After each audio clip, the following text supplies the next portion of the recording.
انہاں دی خوش نصیبی ہے اللہ تعالیٰ انہاں دی حاضری اپنی بارگاہ قبول فرمائے اور اللہ تعالیٰ انہاں دے سفر دے اندر آسانیاں پیدا فرمائے۔ دنیا دے اوتے سفر تے بڑے بڑے نے اور لوگ بڑے ذوق نال بڑے بڑے سفر کردے نے،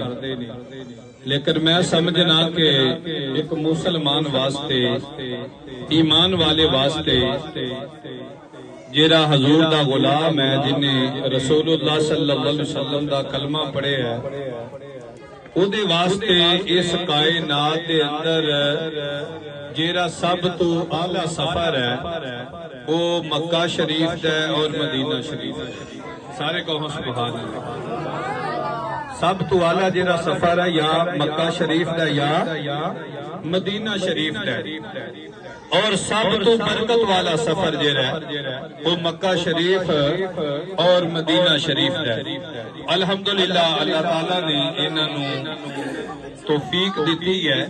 یہ مکہ شریف اور مدینہ شریف کی حاضری واسطے جا رہے ہیں۔ اللہ تعالیٰ زندگی کے اندر یہ بار بار سفر عطا فرمائے۔ حقیقت یہ ہے کہ جدوں بندہ مکہ شریف جائے یا مدینہ شریف جائے اس ویلے جیڑی بندے دی کفیت ہوندی ہے جیڑا جاندا ہے یقیناً وہی جاندا ہے کہ او بندے دے بے ساختہ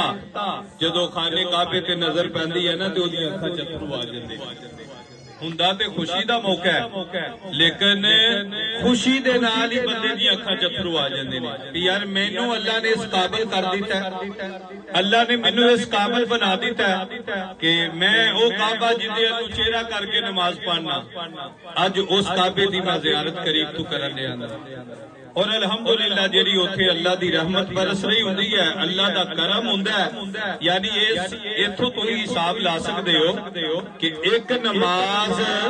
اوتھے ادا کیتی جائے تے اللہ 1,00,000 نماز دا اجر عطا فرمائے۔ یعنی مکہ شریف جا کے ایک نماز پڑھو تے اللہ تعالیٰ 1,00,000 نماز دا اجر اور ثواب عطا فرماندا ہے۔ پھر مکہ شریف دے در و دیوار نو ویکھنا ہے، حجر اسود نو چومنا، صفا تے مروہ دی سعی کرنی، پھر مقام ابراہیم نو دیکھنا، یہ ساریاں او یاداں نے جیڑیاں اللہ دے نیک تے برگزیدہ بندیاں دیاں یاداں اور یہ سارے دا سارا سفر جیڑا نا یہ اللہ دے نیک بندیاں دیاں اداواں دا نام ہے۔ اللہ دے نیک بندیاں نے جڑے عمل کیتے نے نا انہاں دیاں اداواں دا نام ہے یہ برکت والا سفر جیڑا ہے۔ اور جدوں بندہ خانے کعبے اپنی حاضری دیندا ہے اور صفا تے مروہ دی صحیح کرتا ہے تے یقیناً جدوں 7 چکر لا رہا ہوندا نا او دے دل دی کیفیت ہوندی ہے کہ یہ او 7 چکر نے جڑے حضرت مائی ہاجرہ نے لائے اور اج اسی انہاں دی سنت ادا کر رہے ہیں۔ پھر بندہ جدو اپنا یہ سارا مکہ شریف والا سارا حاضری اپنی مکمل کرتا ہے پھر بندے دے دل دے اندر ایک تڑپ ہوندی ہے، جدو دا عمرہ پورا ہو جائے نا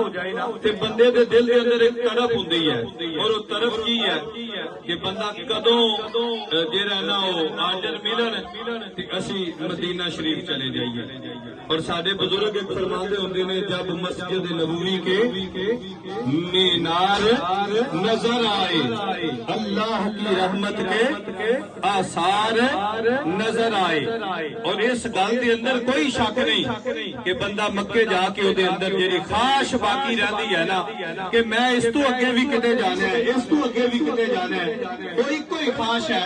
کہ بندے دی خواہش ہوندی ہے کہ یار اس تو اگے میں مصطفیٰ دے در نو ویکھن واسطے جانا، روزہ رسول نو ویکھن واسطے جانا ہے۔ اور اسا جا کے دیکھیا کہ جدو بندے دا گڈی چ یہ سفر بالکل روزہ رسول قریب ہوندا ہے نا تے عموماً جویں اتوں بندہ آ رہا ہوندا تے دور کوئی شے نظر آ رہی ہوندی ہے۔ ہر بندے دی کیفیت یہ ہوندی ہے کہ کدو آقا کریم صلی اللہ علیہ وسلم دا گنبد خضرا سانو نظر آنا ہے، اور جو ہی گڈی دے اندر بندیاں دی توجہ دا مرکز قریب پہنچدے نے تے گنبد خضرا نظر آندا ہے نا تے پوری گڈی دے اندر لوگ کہندے بھائی او جے روزہ رسول پئی او ਉਹ ਸਰਕਾਰ ਦਾ ਰੋਜ਼ਾ ਨਜ਼ਰ ਆ ਗਿਆ ਜੀ। ਇਹ ਕਫੀਅਤ ਹੁੰਦੀ ਹੈ ਇੱਕ ਮੁਸਲਮਾਨ ਜਿਹੜਾ ਹਜ਼ੂਰ ਦਾ ਗੁਲਾਮ ਹੈ ਔਰ ਫਿਰ ਜਦੋਂ ਜਾ ਕੇ ਉਹ ਸਮਾਨ ਉਤਾਰਦਾ ਹੈ ਨਾ ਤੇ ਉਹਦੀ ਜਿਹੜੀ ਕਫੀਅਤ ਹੁੰਦੀ ਹੈ ਕਿ ਕਦੋਂ ਸਮਾਨ ਰੱਖਾਂ